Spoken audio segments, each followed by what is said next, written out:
Imaginez payer quelqu'un pour qu'il court à votre place pour gonfler vos statistiques sur Strava. Un de mes collègues s'est aperçu que plusieurs personnes offraient des services de Strava Jockey sur Marketplace. Au début, on pensait que c'était une blague. J'ai contacté 2 personnes qui offrent leurs services à Québec. L'un d'eux m'a dit que c'était juste pour troller, autrement dit juste pour rire, mais l'autre a accepté de me rencontrer. Il y a énormément de gens qui m'ont écrit à savoir « C'est vrai, c'est une femme, tu offres vraiment le service?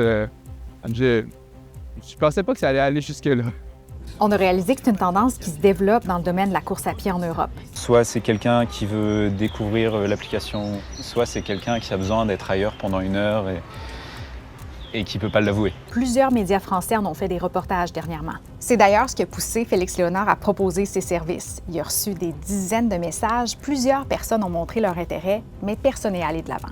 J'ai eu toutes sortes de réactions. Plusieurs gens me disaient « Ah, ça se peut pas, voyons donc que tu offres un service comme ça. » Il y a des gens qui m'ont approché en me disant « Ça pourrait servir des gens malhonnêtes. » Je suis pas là pour juger. Moi, dans mon cursus d'entraînement, je dois faire des distances de course pour me préparer à mon marathon.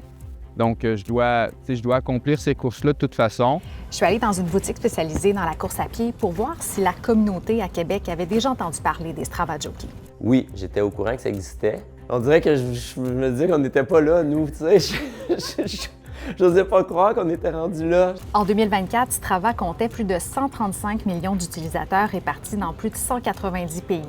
L'application permet d'enregistrer ses activités sportives et de les partager avec sa communauté. Si on est rendu à utiliser quelqu'un pour courir à notre place ou pour aller rouler à notre place pour faire des meilleurs segments, pour faire des meilleurs entraînements, moi, ça m'inquiète un peu à quelque part.